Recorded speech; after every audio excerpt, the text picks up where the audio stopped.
near our communities in the refinery that are measuring these pollutants continuously, that have observed some elevated levels of hydrogen sulfide and also do not show gaseous air toxics that are elevated.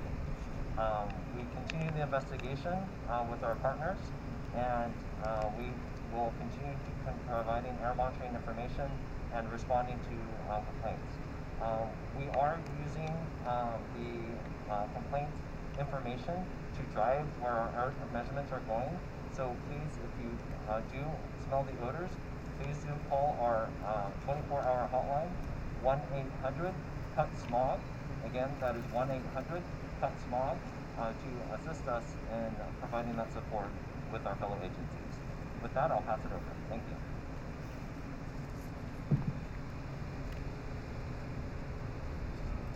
Thank you. Again, that was Dr. Jason Lowe with Air Quality Management District. Next, we're going to have LA County's Public Health Officer, Dr. Muntu Davis, representing LA County Department of Public Health. Thank you, Supervisor Mitchell, Mayor Davis-Holmes. Thank you to the Department of Public Works, as well as South Coast Air Quality Management District, OEM, Office of Emergency Management, and any other agency that's been helping us through this time.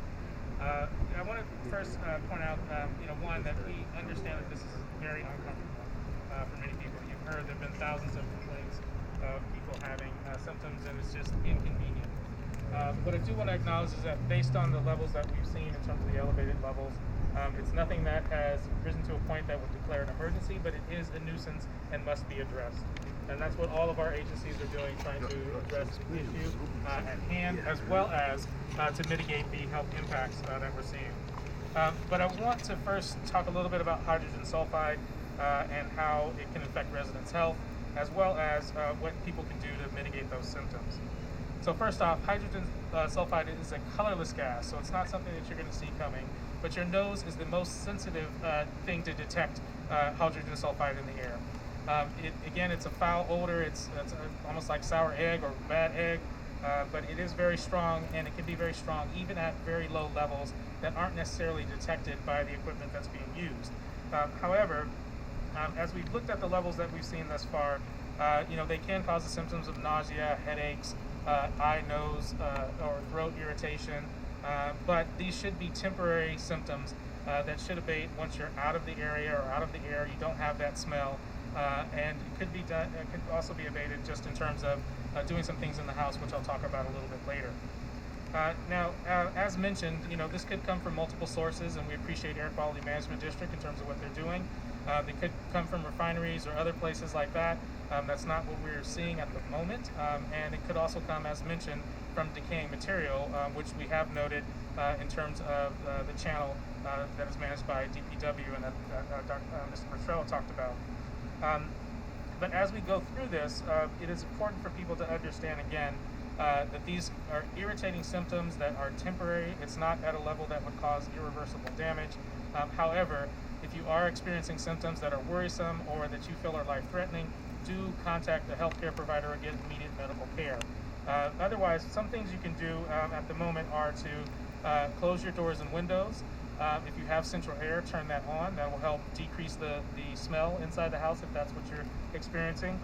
Also having what's called a HEPA filter, which is high efficiency and sort of filters out a lot in the air. Having that with an activated charcoal filter with potassium permanganate additives is helpful as well. A lot of this information we've shared in our prior press release, and we'll have in terms of the website to go to look and see exactly what type of filters you should get. But those are things that will help decrease, if you're in your home, decrease that odor if it is there and you are experiencing symptoms. And for more information, again, in terms of preventing that, you can also call us at Public Health. We have a phone number, which is 626-430-9821. Again, that's 626-430-9821. Please leave a message with your contact information. We check that line every hour. We will call you back and give you advice in terms of things you can do. That number is available and checked between the hours of 7 a.m. and 10 p.m. every day. So if you do have questions in terms of what you should do in your home, please call that number and we can give you more information. Thank you. Thank you, Dr. Muntu Davis. And last, we'll hear from our representative from the LA County Fire Department, Chief William Gamble. Thank you, Madam Supervisor, Mayor, Director, doctors. LA County Fire became involved with this incident on Friday. We had a hazardous materials response. Our health hazmat team and our local hazmat team, which is located here in Carson, responded, took some measurements, made a hazardous materials entry into the area, and determined what all of the monitoring has already confirmed, and we just confirmed what the other stakeholders here and the partners have confirmed already, that we found the presence of H2S. And in the meantime, we stand ready to serve the community and provide them with any emergency medical needs that they may have, and continue to support our partners with the monitoring efforts on behalf of our health hazmat team. Thank you, Chief Gamble. Appreciate it. And so we're going to need the help of the media. We have given you several phone numbers. There are multiple websites. Because as you've heard and as you have covered up to this point, the situation is changing. It is dynamic. And we want to be able to continue to provide information to the residents of Carson specifically and the surrounding communities. Dr. Davis mentioned a declaration of nuisance. And that is a, process, a procedure that we are initiating at the county level. And with that, it is my expectation that resources will be available. So as you heard him talk about HIPAA filters, we are putting in place a process by which, residents who can afford an air purifier need to be reimbursed. We will be putting that system in place in the next 24 to 48 hours. And so ongoing communications, hopefully through the support of our partners in the media, is critical. So people know the websites, they know how to access information. You see this amazing mobile unit that is a part of Department of Public Works toolkit, if you will. You see they're able to project the map that shows the red area along the channel. That's the area where the smell is most intense, I guess is the best way to put it. With that, we'll open it up for questions. Director Pastrella, if everyone would like to join me. Mayor Davis Holmes, and please tell us who you'd like to direct your question to.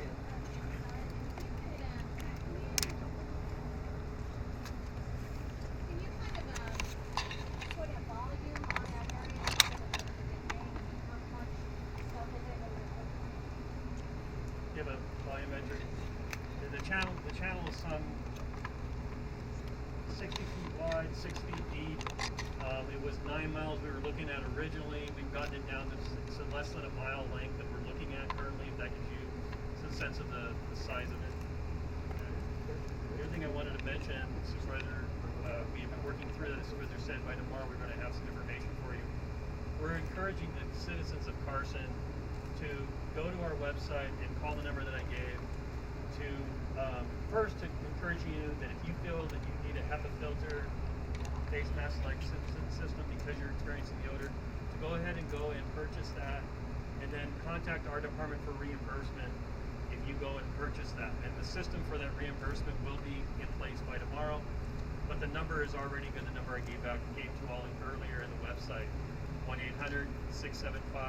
1-800-675-4357, and then the website is pw.lacounty.gov. So again, the citizens of Carson and the unincorporated area of West Carson, those citizens are welcome to purchase a HEPA filter. If you need to know what that is, Dr. Davis was talking about it. We'll also have on our website specifically what that filter looks like with the information as a handout, so you can go and actually pick out that right filter. It's essentially a face mask, like with a higher level of protection.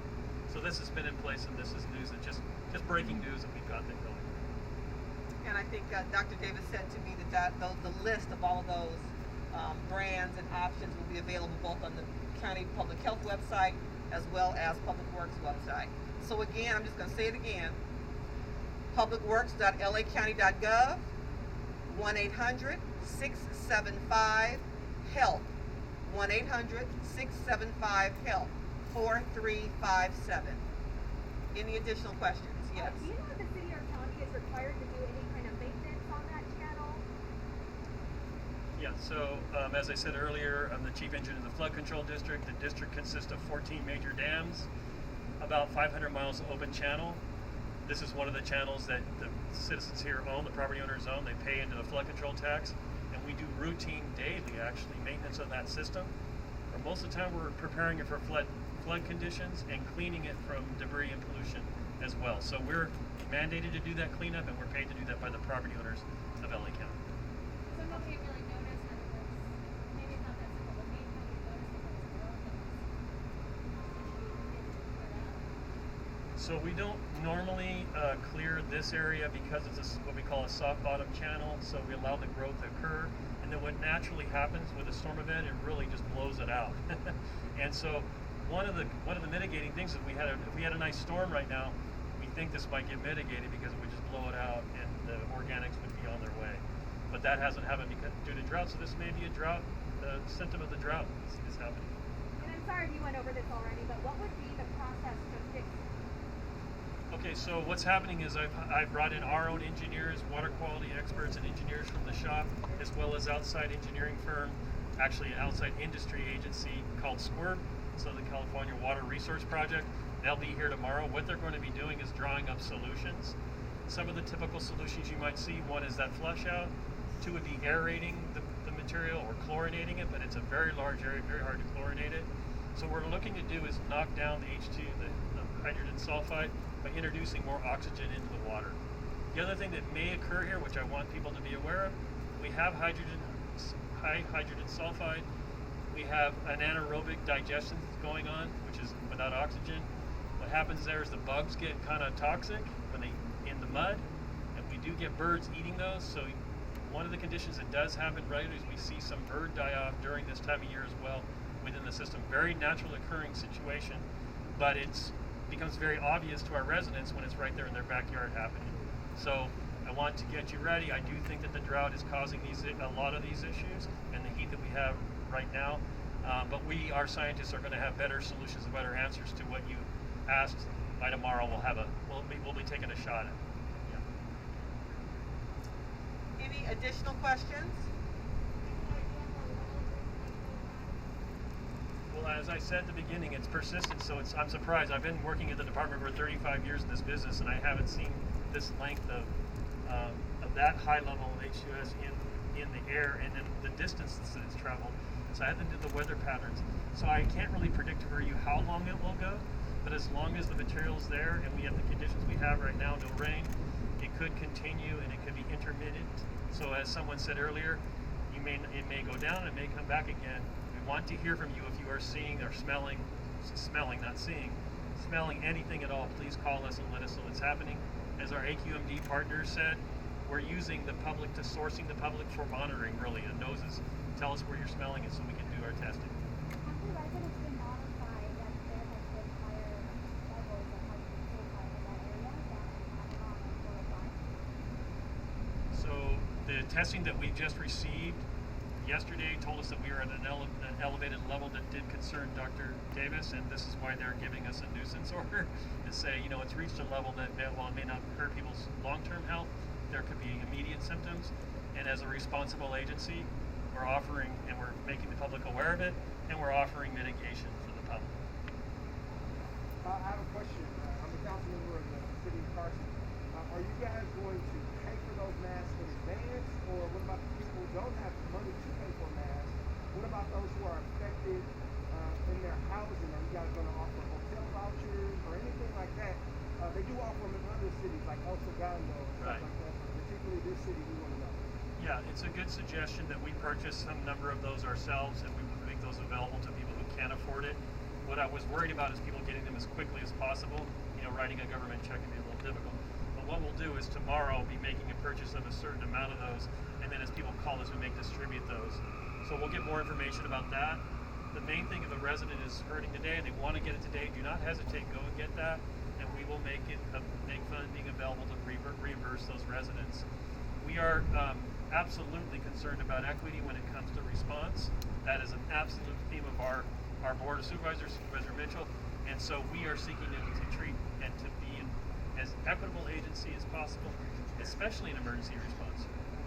Thank you. And I think the difference, just so we understand, the difference between a declaration of a nuisance versus a declaration of emergency. Yeah. And so we're going to go to the extreme possible in terms of under what's allowed under declaration of nuisance, because that's what the conditions currently justifies. And so we will bring your resources to the table. I hear you loud and clear in terms of making sure that people who can't afford to buy the mask up front, we are in process of figuring that out as quickly as possible, and we'll have answers in 24 hours.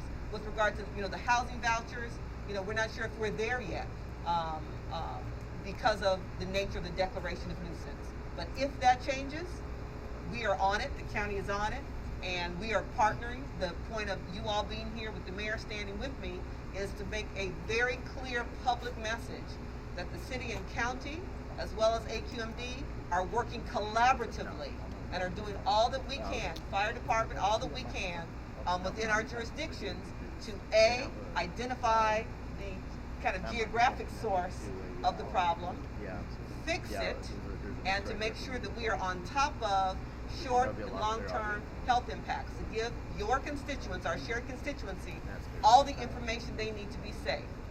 It smells bad. We are all clear about that. And we're also clear that most of the health side effects we're experiencing now is because of the bad odor in terms of the nausea and that piece. There's no concern at this point. I'm looking to Dr. Davis to stop me at whatever point I go too far, because he is the public health officer. There's no concern about long-term health impacts, but that's today. And that's why all of these agencies are here. They're telling you about the testing process, what they're testing. We're showing you the geographic area that's under investigation. But it's also why our media partners are critical to make sure that all of the residents of Carson, West Carson, and the surrounding areas have the phone numbers, have the websites, and you do your part to help inform the process as we continue to investigate and try to figure it out. Thank you. Repeating the phone numbers, and I'll come to you, Councilman. Again, for Department of Public Works, 1-800-675-HELP, 1-800-675-4357. That's Department of Public Works. Air Quality Management District would also like to get the information. Air Quality Management District, their hotline is 1-800-288-7664. 1-800-288-7664. Councilman, and if there are no other questions, we'll ask the mayor just to give us some closing remarks. Councilman. Again, Cedric Hicks, Councilman, District 3. My question, my residents want to know, and you talked about the cleanup. Will this start tomorrow? What is the process? Will it start tomorrow, and it's based upon chlorine, or what is it? Because their biggest concern is when can this stop? And they want to know when it's going to start. So let me be clear. It's not about starting tomorrow. It started last Monday. Okay. These agencies have been out there since Monday. So I don't want you to give the impression that because of today's press release, it's going to start tomorrow. They have been out there. All of the reports they've been able to give you, the briefings I've had since Monday, are based on the testing and on-the-site information they've been able to glean. Director Pastrello? Yeah, I'd like to thank you, Supervisor. In fact, I was remiss in not thanking for Supervisor, but also the partner agencies that are here. We're acting in joint command with each other, so the number that Supervisor gave you first, the Public Works number, is really a good number, one-stop number for this incident. With respect to us getting going on it, what we're looking at is we're using normal routines to do a clean-out, seeing that it isn't going to actually solve the problem, so we're looking for a higher science solution to that. Usually it resolves on its own. That hasn't happened, it hasn't resolved itself. So at first it was a wait and see what was going to happen, but also make sure that this isn't a broader thing than the oil companies or anybody else. We've been able to resolve that, I think, with our partners from AQMD and Fire Department, who've done a wonderful job of responding and sourcing from the public where the smell is. Now we've got it down to this location. So as Supervisor said, the mitigation, the solutions began on Monday. What we're looking to do is potentially create some kind of more rapid solution by introducing one of the ideas I introduced there, but they're not in place yet because I want the science to tell me what to do and not to guess. We could uncover this and actually smell worse, to be honest with you. Like, take all the water out of it, you might even create more smell. So we're being careful not to exasperate the situation, and first and foremost, as Supervisor said, mitigate the public health effects.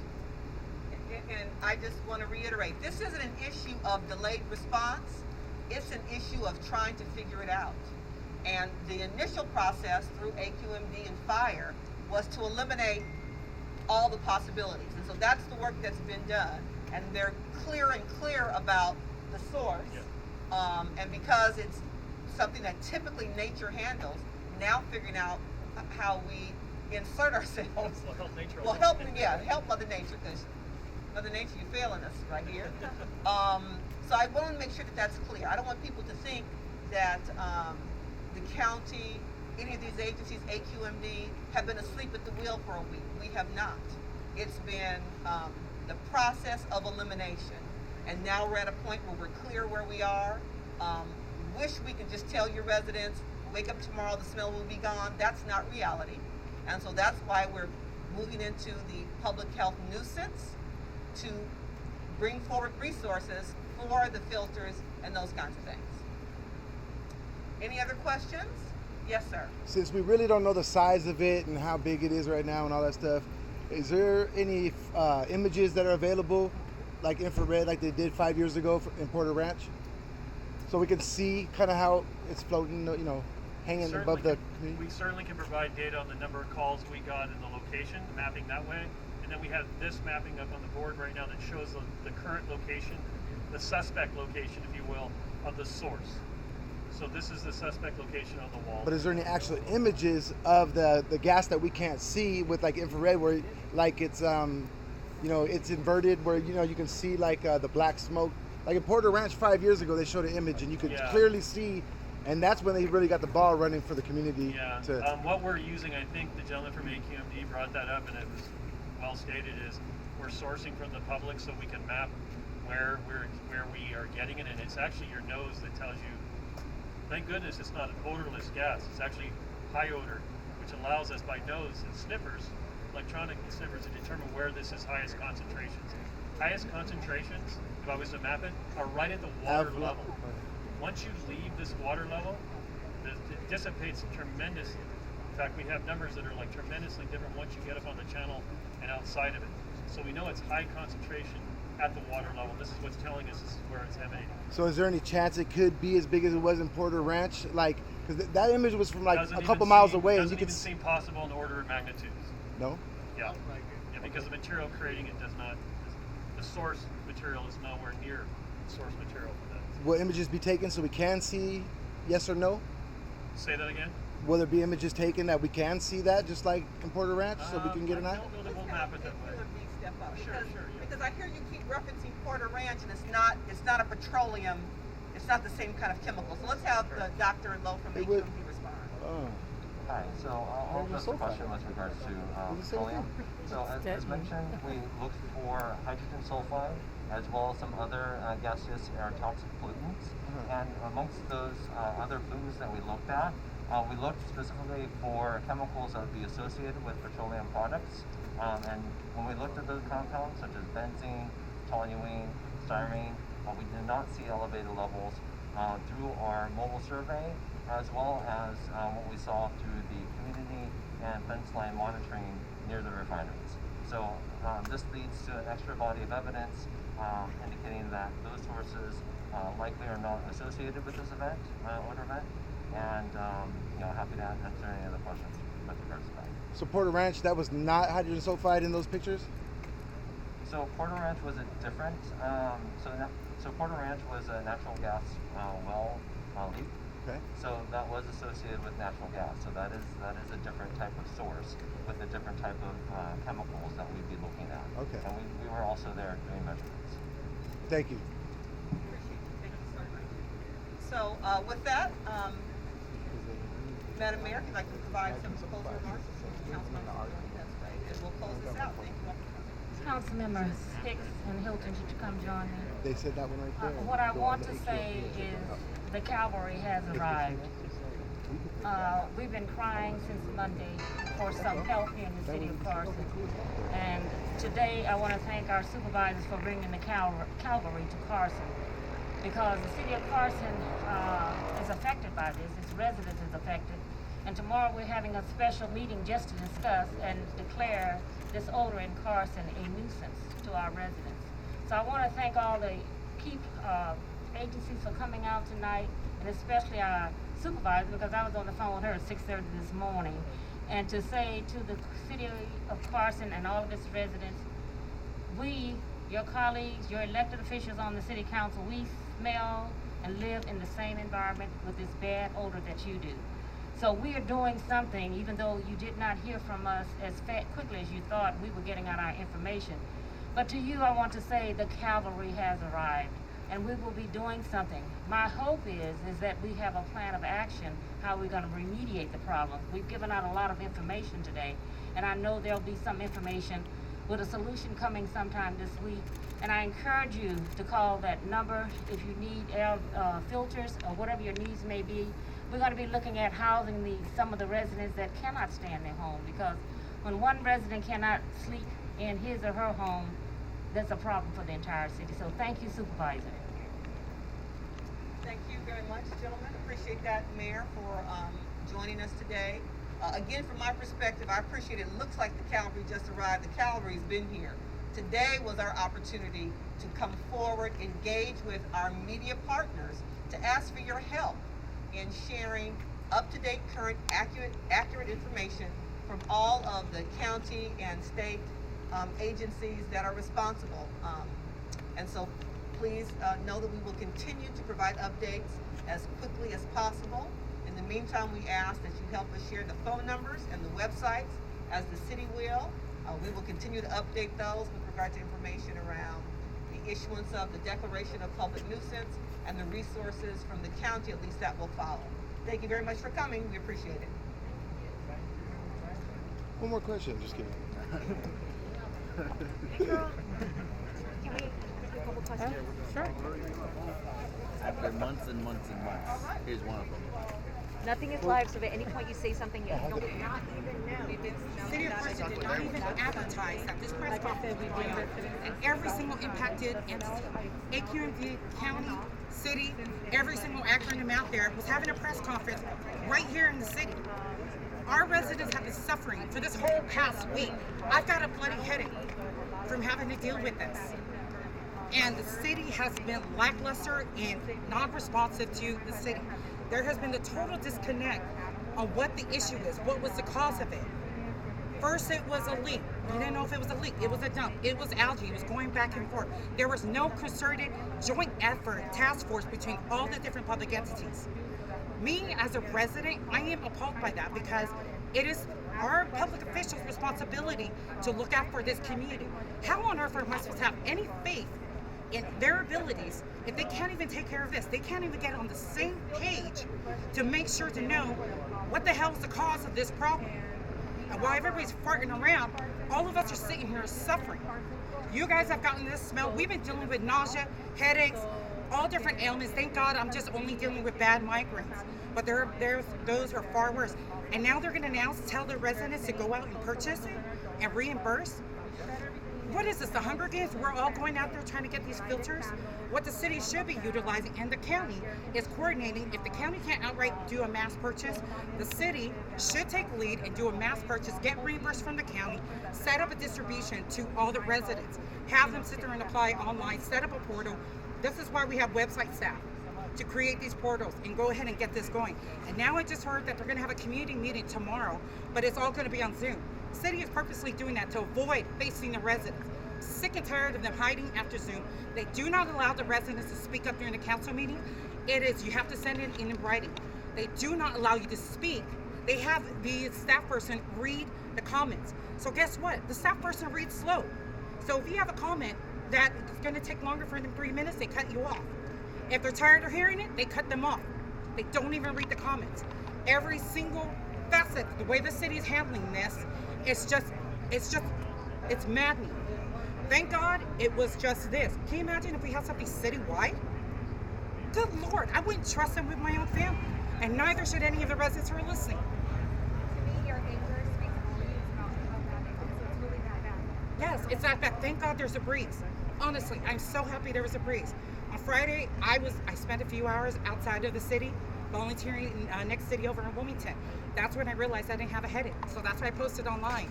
I go, this isn't political or anything like that. I recommend for everybody to physically get out of the area. get out of the area, even for a few hours. It'll bring you some relief.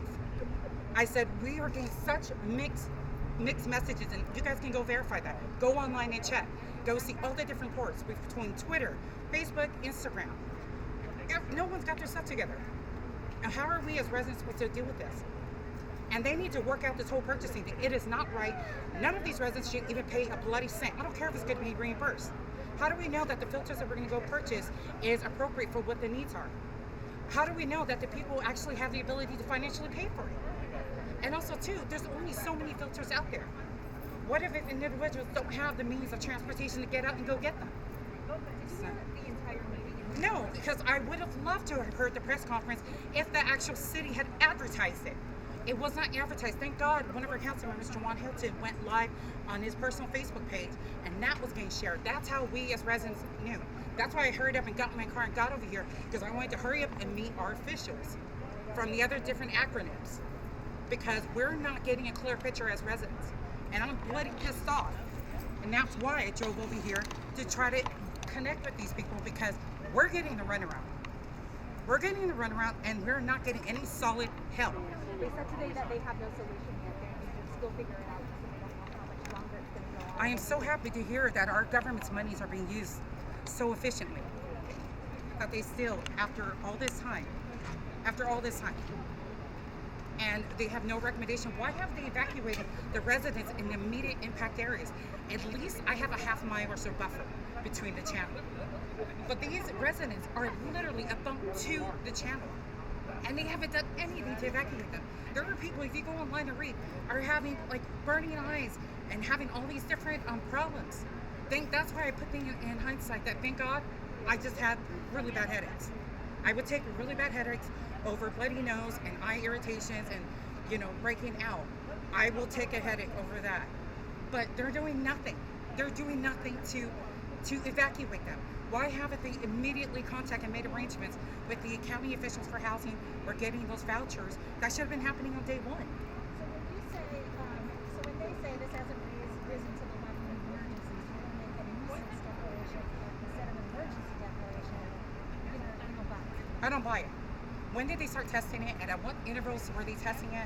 There's a heightened time, like in the middle of the night, where it seems to be amplified, and we don't know what is the cause of that. Why is it in the middle of the night it seems to be amplified? Those questions have been publicly asked over and over by the residents, and it's falling on deaf ears. We've just been notified that there's going to be a City of CARSON meeting tomorrow at 4, but it's going to be online. So once again, our officials are not going to be facing the residents who have been having to deal with this. That's why I hurried up and get over here, because they obviously knew enough time in advance, because they're also here set up. So yeah, I drove right over here. But I don't. Yeah, it is emergency to me. It's emergency to every single resident who's been impacted by this and who's been dealing with this for a week. A week. I'm doing that.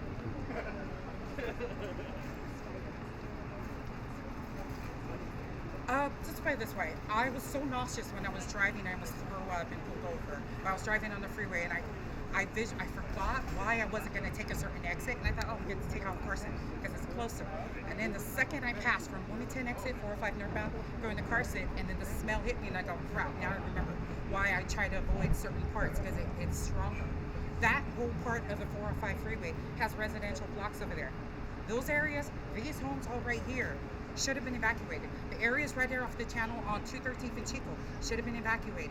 There should have been something that went to all the businesses. We have businesses that are right off Chico and the channel. The back part is the channel. Did they give any warnings to them about warning their staff? I have nephews that work there and who have been sick every day. What has the county done? So bad. No, and it's gotten to a point where I need to get out of the area. But not everybody can afford to do that. Not everybody is well enough to do that. This is wrong. So I want to know at what level they were doing the testing, locations of the testing points, and the time of the location, because it all matters. What's your name? Yes, I'm sorry. My name is Anna Benny. Spell it for us. A-N-A, last name Benny, M-E-N-I, and I live on the east side of the city. It's called the area, it's called the Patch. We're the residential block area that's sandwiched between the channel and all of the commercial areas. Yeah. One more thing. You said that you've been having bad migraines. Yes. How long ago did they start? How long did you notice this? I noticed it on Monday. Monday is when I started having it, but nobody in my family had it. So it started asking if I was going crazy, but it was Monday for me. So that's when I started having the headache. So in hindsight, looking at all the issues that everybody had, the worst ailments, I will take headaches, anything over what these people have been having. So thank God I don't have that. Sure, no problem. Yes, my name is Lana Minnie, and I live on the east side of the city of Rocky Patch. And telephone number is 310-507-4661. Email address is Minnie for Carson, M-E-N-I, for Carson. Sorry. No, 507. See someone to follow up with.